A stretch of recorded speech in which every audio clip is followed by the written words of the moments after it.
Hi, I'm back once again, kind of like the Renegade Master, or maybe even Slim Shady, but probably not quite as cool or entertaining. But nonetheless, I am here, and I'd like to apologise for my absence. It's just kind of like benchmarking got a bit too much for me. It's a lot of data entry and very time consuming and also pretty expensive, so kind of had to knock it on the head, but I do want to keep doing some videos when I can, and I upgraded my CPU, so I thought, why not? So I hope you enjoy it anyway. And it's the 7700X versus the 7800X3D when using an RTX 4080 in some pretty heavily CPU limited games. One isn't so much, but I thought I'd include it anyway because everyone loves a bit of cyberpunk. So anyway, let's get into it. Today, my other components of my system are some 6400 MHz DDR5 RAM, which has a cache latency of 32. I'm on a B650 motherboard with an RTX 4080, and obviously the CPUs. I'm on the standard Windows 10, and rebar was enabled, at least in any game that Nvidia doesn't automatically disable it in. For each game, we're going to have a little intro section before we get into it, so I can explain where I took my benchmark from and why, and other things like that. And at the end of each game, we'll have a little conclusion, just so you can see my thoughts on the CPUs in those games, for anyone who's interested. What I try to do with the settings is basically pick ones that I think people might actually use with these systems, so I haven't just went with the lowest of the low in a AAA title, but I might have done that in a multiplayer game. You might disagree with these settings, but it's just what I think is realistic with this system. But anyway, that's probably enough of my rambling for now, and apologies and other bollocks. So let's get into the video. Let's do it.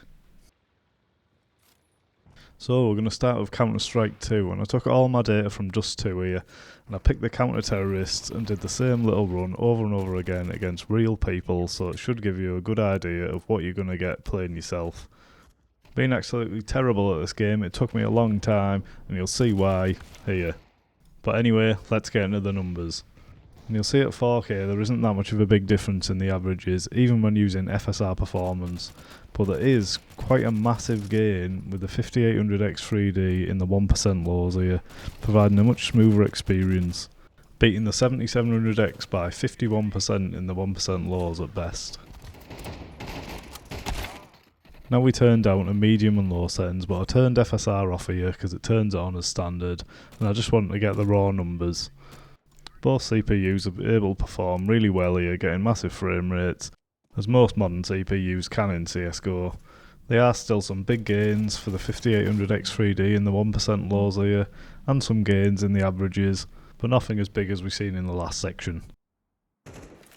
Now we're going to go down to 1440p high settings with FSR quality and FSR balanced. We're becoming a lot more CPU limited now, as you'll see by the results from the 7700X here, which isn't really able to make any gains no matter what setting I'm going down to, not with FSR anyway. Allowing the X3D to best the 7700X by 38% in both the averages and the minimums at best. Now we go down to medium and low settings, once again with no FSR, and we are able to claw a little bit of extra performance with the 7700X at low settings here, but we're also getting a lot of FPS with the X3D, allowing it to absolutely destroy the 7700X by 47% in the 1% lows and averages. Although, personally, I don't think I could tell the difference between 627 FPS and 425, but maybe you can. Anyway, 1080p now, we're looking at similar numbers here. Nothing really to be gained from turning down settings with the 7700X, but a little bit in the averages to be gained with the X3D. Once again, this allows it to beat it by 47% in the averages, and just under 40% in the 1% lows, so some pretty big gains again. As you can see, there's massive gains to be had with the X3D here, although it is one of those games where the frame rates are so high that unless you have really sharp eyes and super fast reflexes, you're not going to be able to tell the difference. Anyway, now we have Cyberpunk. Unfortunately, I lost my 1080p data in this one, which is really annoying because obviously that's probably where the biggest gaps are in the CPUs. But also, I guess with the 4080, it's kind of the least important data, for some anyway. But for anyone who's interested in just a benchmark of that, I'm going to put the data just for the X3D at the end of the video, as I managed to keep that. I just don't know what happened with the 7700X data. But anyway, we're going on to 4K. This is RT overdrive here. We've got DLSS performance, frame gen with DLSS balanced and DLSS performance. As you'll see, there's not really any difference in the data. I took all my data from this little bit where I'm riding up and down the street, as this seemed to be the most CPU limited area that I could find, and driving seemed to increase that. But anyway, now we have RT Ultra settings, we have DLSS quality balanced and performance here. I didn't include no DLSS as the frame rates are just too low. And once again, you'll see we're pretty much within margin of error, so no CPU is going to really benefit you here at these settings anyway.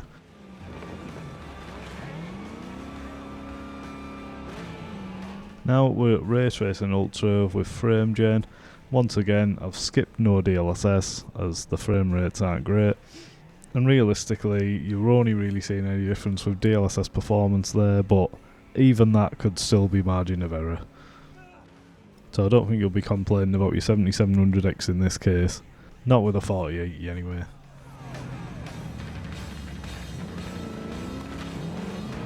So now we turn ray tracing off and we have ultra settings with DLSS balance and performance. And once again, we're just within margin of error here, so at 4K there's not really any benefit from going with the X3D in this game.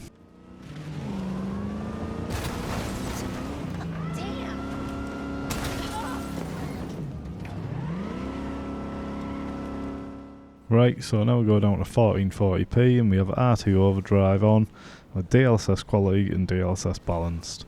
The frame rates aren't amazing here for either CPU, but they will be good enough for some. And once again, it doesn't really make a difference what CPU you're using here, you're within margin of error. Now we add frame gen with 1440p RT overdrive, and maybe you might start to see a slight trend towards the X3D, having slight gains over the 7700X here, but realistically it's probably within margin of error again, and even if it isn't, you're not going to notice the difference. Right, so now we have RT Ultra with no DLSS, quality and balanced DLSS, and we're finally starting to see a bit of a difference between the CPUs here when using DLSS. Giving the X3D 16% better averages and 1% lows, and much better minimums.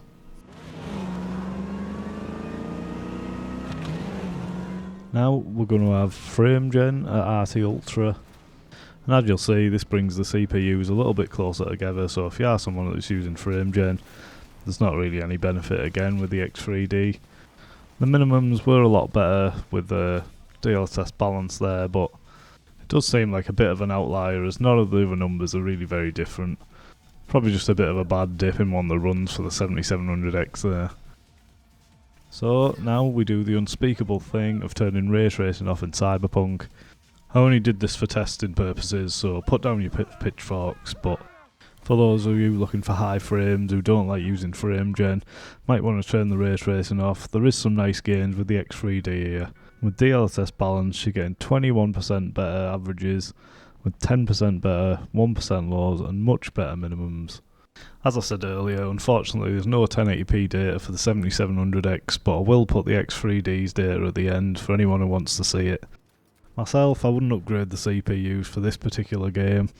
You might feel differently, but for me the gains just aren't big enough at any setting that I'd actually use with the 4080. So that's it for Cyberpunk. Now we have the finals, which was ridiculously hard to benchmark, super time consuming, took me about 10 hours. So each resolution has its own level, because that was the easiest way to do it. So I've got Seoul for 4K, Vegas for 1440p, and Monaco for 1080p. Being so hard to benchmark, I didn't get many DLSS settings here, so it's a bit basic compared to some of the other games, but hopefully it's still useful here. My settings are epic with epic GI, medium with medium GI, and low with static GI. So we're on 4K now, and as you can see, there's no real difference between the CPUs at these settings. You can change that by adding DLSS though, as you'll see in a second when we move on to the DLSS one setting that I did manage to get for 4K. And with DLSS balance, you'll see the X3D is a lot faster here, being 36% better in the averages and 53% better in the 1% lows, with much better minimums too. Just in case you missed it in the intro as well, I used the soul level for 4K. Obviously using different levels for different resolutions means you can't really compare the settings from different resolutions to each other. Now we have 1440p, and this was taken from the Vegas level.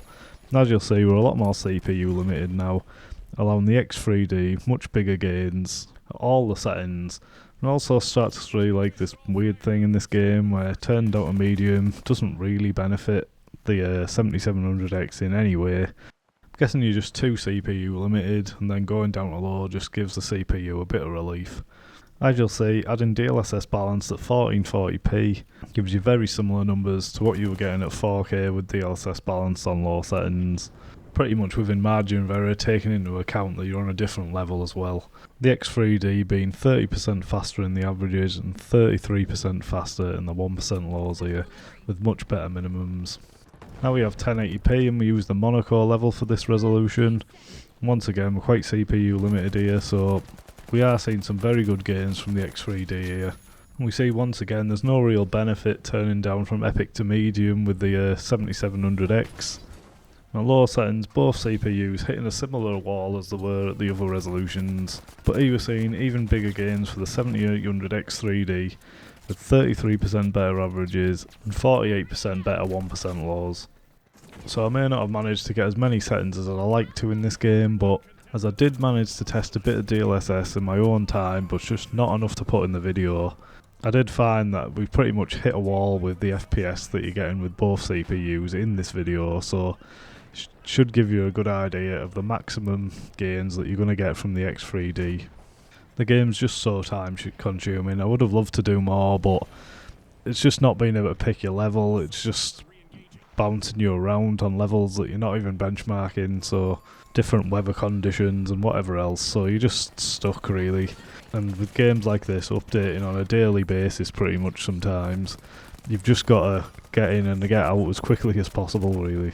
Anyway, I'd say both CPUs are capable of getting some great frame rates in this game, but for those of you who just want that bit of extra smoothness, bit of extra responsiveness, or maybe you have a 240Hz monitor, it could be worth the upgrade for you if you're really into the finals.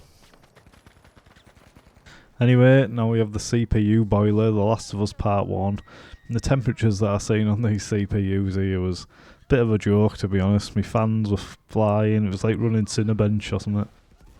But anyway, this was the little run that I did. I used this part because it's really heavy on the CPUs, much heavier than anywhere else that I think I've been in the game. Not that I've played that much of the game, but still. Being so heavy on the CPU as well, you might find other areas you go in the game, your frame rates are a lot different than this, so just keep that in mind. This is just to compare the CPUs. So now we have 4K Ultra, and with no DLSS you see we're pretty much within margin of error and DLSS quality realistically. And with DLSS performance there's a little boost in the averages, but quite a good boost in the 1% lows and minimums there, so maybe worth it. Being 18% smoother in the 1% lows.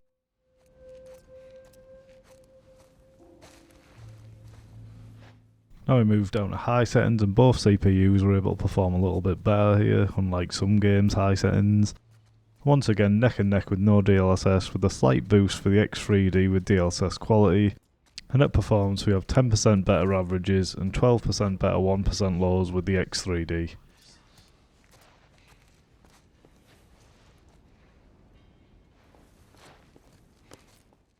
Now we go down to medium settings, and once again this allows both CPUs a little boost again. I decided to use balanced DLSS instead of performance here because there's no benefit from going down any further than that. And this gives the X3D 17% better 1% lows and 9% better averages. So some alright gains at 4K here, but nothing major really. So now we're going to go down to 1440p. And both CPUs are pretty much neck and neck here. There's some slightly better average frame rates for the 7800X3D, but 1% lows are pretty much tied, and for some reason the 7700X beats the X3D in the minimums at every setting.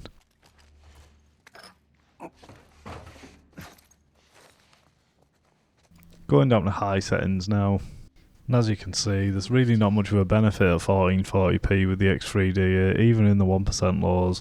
Not really seeing any gains, and I kind of think this is down to the fact that when you start turning this game down, it doesn't really respond very well to it. It increases the stutters. It's really not a fan of you going down. It just destroys your CPU basically. You just sat with a CPU working at 90% just playing on a computer game, you know, it's not ideal. So now we have 1080p Ultra, as there's no benefit from going to 1440p medium. And here we see slightly better 1% lows and averages for the X3D, but nothing major. So with this game, it's a bit of a funny one. It's like at 4K turning down, there is some good benefits with the X3D there, but nothing major really.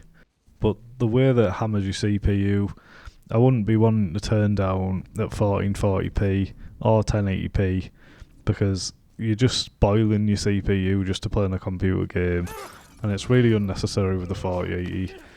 So unless you have like an amazing cooler and you want to go right down, try and get as much FPS as possible, I wouldn't really advise it. I'm using a Deepcool AK620 here, and that normally in most games keeps my CPU well cool enough, but in this one it just seems scarily high.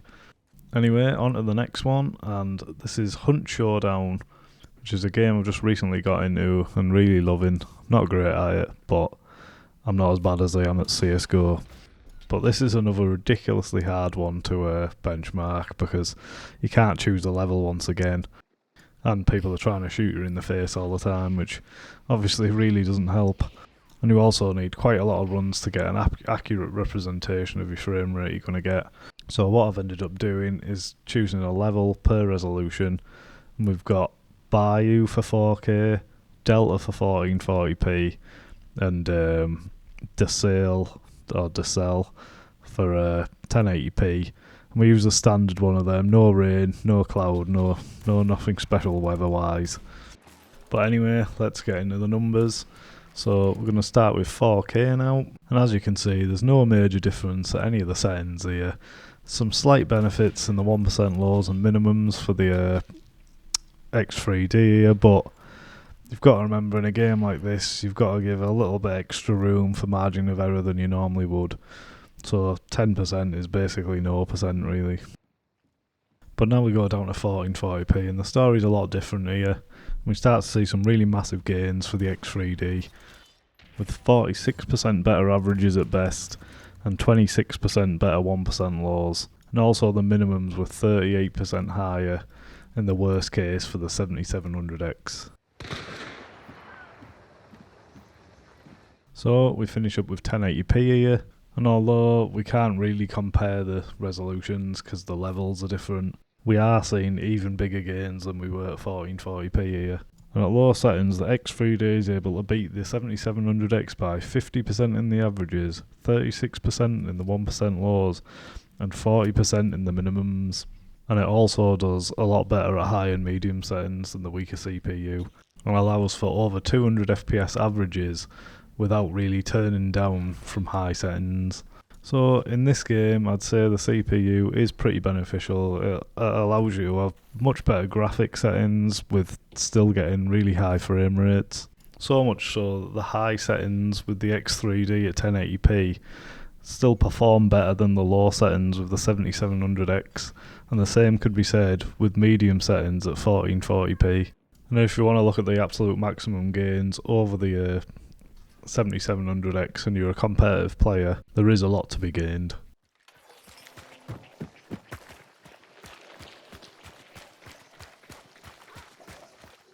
And now we have Baldur's Gate 3, and we used Act 3, which is in Baldur's Gate.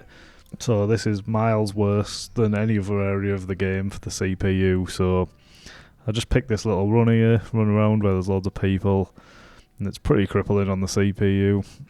But it doesn't boil it like The Last of Us, but it's still a very important part of the system in this game. So we start with 4K now, And as you can see, even at ultra settings, we're getting slightly better averages and minimums. And once you turn on DLSS, the 7700X hits a wall where the X3D is allowed to keep moving up bit by bit for better performance, allowing it 33% better averages and 21% better 1% lows with DLSS balanced.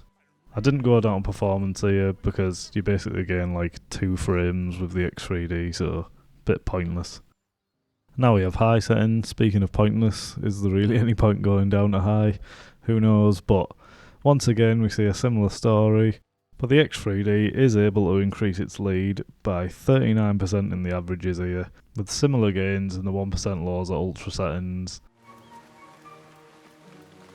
So going down to medium settings now, it does allow both CPUs a little bit more performance, but really not much for the 7700X, which only serves to allow the 7800X3D to increase its lead in the 1% lows to 33% with DLSS balanced.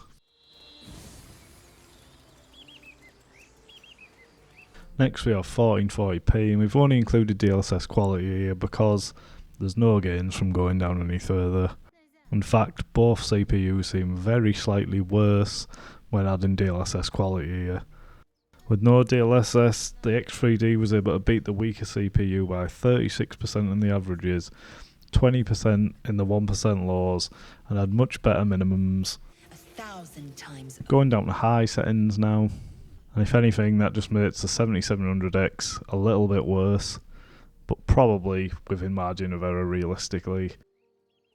But from the data I recorded, with no DLSS it allows the 7800X3D to beat the 7700X by 41% in the averages and 26% in the 1% lows.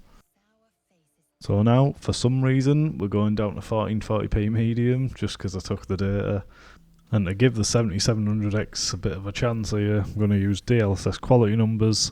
So we get 40% better averages with the X3D and 30% better 1% lows, and pretty similar numbers when turning off DLSS. Now we have 1080p, we're looking at 141 frames versus 101 frames, giving the X3D a lead of nearly 40% in the averages, but this is probably the best performance for the 7700X, only getting beat by 14% there in the 1% lows. So there is some great gains to be made with the X3D in this game. If you're someone with a 1080p or 1440p monitor at ultra settings, you're gaining like 40% straight off without even turning anything down. And even at 4K, if you want to go down to DLSS balance, you'll get the same gains there. But it is the type of game where you question like, do you really need frame rates this high? Well, that's up to you. So now we have Warzone 3, and this was taken from Season 1 Reloaded, all the data here. And I have no idea how to say this, but Uzbekistan, something like that, whatever it's called. I used Warzone quads and I did quite a lot of runs because the map's so big to get some good averages. Starting with 4K Ultra here with DLSS balanced and DLSS performance. And you'll see the X3D doing slightly better in the averages, with some quite good gains in the 1% lows at certain settings, but for some reason at DLSS performance, the numbers seem to come together quite close. But with the map being so big and so much going on, you can get like a dodgy run, what kind of spoils the results really. So you've got to extend your margin of errors a little bit more than you normally would. But we see now going down on balanced basic and minimum settings that the X3D does consistently outpace the weaker CPU in this game, with better 1% lows ranging from 10% up to 16% smoother, and beating the 7700X by 24% in the averages at best. Now we have 1440p Ultra, and we see some nice gains with the X3D over the 7700X here, with 20% better averages with DLSS balanced and 33% better 1% lows, although the margins aren't quite as big at the other settings.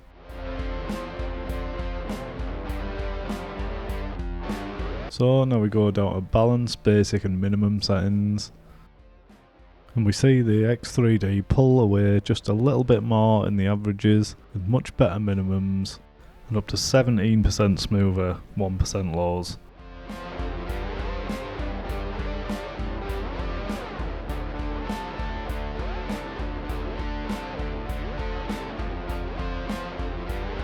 So now we're going to go down to 1080p now, which allows the X3D to get its biggest win yet in this game, which is 26% better in the averages there with DLSS quality, and 19% in the 1% lows. The minimums are also 21% higher too.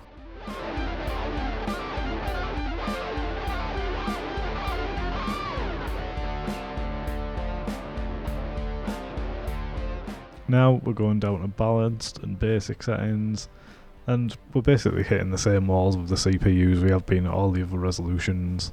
The higher end CPU beating the 7700X by 25% in the averages and 22% in the 1% lows at basic settings there.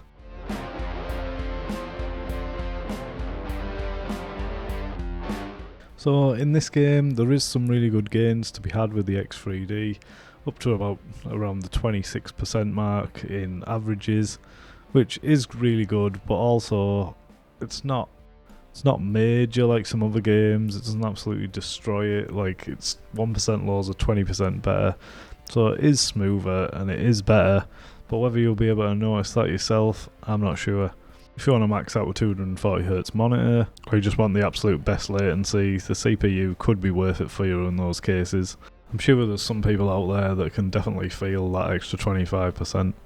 I did feel like I died a lot more smoothly, I'll say that.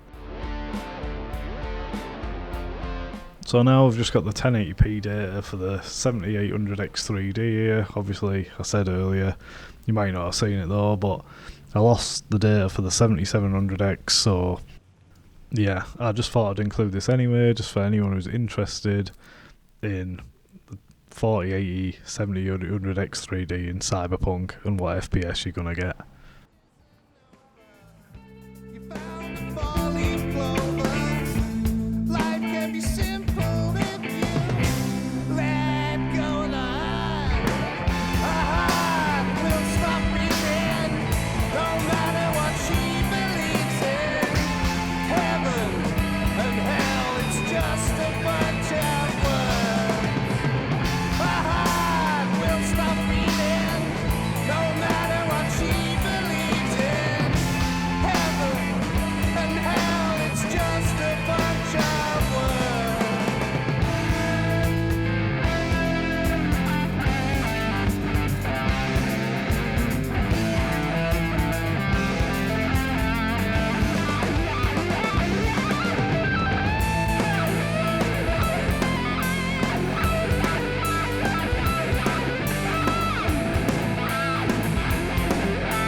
Right, so that's about it for the video. So, like, as you can see, depending on the game, you can have absolutely massive gains or barely any gains at all. So it really does depend what game you play on what CPU you should buy, and how much it actually matters to you having these big giant boosts in frame rate. I mean, sometimes you're going up there 50%, but you're still getting 170 frames with a lower end CPU, so it's not like you're going from 60 to 120 or something like that. You're still getting high frames either way. But for some people, obviously the smoothness in the 1% lows can definitely be worth it, and it is there, and it is massive sometimes, as are the averages and minimums. I mean, you'd have to do about 10 of these videos with like all of the most recent games to really give like a broad view of what like a definite answer on whether you should or should not buy the higher end CPU here. So try and do as much research as possible. And for anyone who is interested, would I buy this CPU? Well, I have, so I guess the answer to that's yes. Do I notice the difference when gaming? You know, I feel like I kind of do, but there's always this thing called placebo, and the fact that your mind loves to tell you that you did the right thing. It was a great idea to spend that money. Well done. So, how much I can trust my own brain, I don't know. But either way, it's nice to see the better frame rates on the screen. And placebo or not, to die smoother is to die smoother. One reason I did get the CPU as well was because obviously there is probably going to be a point where I upgrade to a 4090 or a 5080, and the gains from that are going to be even bigger than the gains that you see here. So for me, it did kind of seem worth it at the time, and I don't regret my decision, so that's just me though. Everyone has their own skill levels and frame rates they're happy with and whatever else, so it's one of them things, you can only really look at the data and then decide for yourself whether that extra bonus is going to be a benefit for you, as everyone is different. One thing I did want to mention with this video is I use my home PC basically, so this isn't a clean install of Windows, this is my computer, so there's a lot of programs installed on it, years of crap built up, so you might get better performance than I do with this particular system. But for me, I thought the majority of people are going to be playing on a computer that does have other things installed on it, that does have the RGB software on, everything like that, etc, etc. So it might not be a best case scenario for the things, but it is probably a realistic scenario, I'd say anyway. But let me know in the comments what you think about that anyway. But yeah, that's about all I have to say really, so thanks a lot for watching my video. I do read all your comments, like I haven't been in touch with anyone on here for ages, I know that, but I do read your comments, so thanks for the comments and thanks for the support, and thanks for watching my video. I hope it provided you with some value and that you enjoyed it. And I hope whatever system you do have, or whatever system you decide to buy, it provides you with some good times and some good memories. If you like the video, please give it a like and subscribe for more. I don't know when that more will come, but I'm sure there will be some. So, thanks. Bye.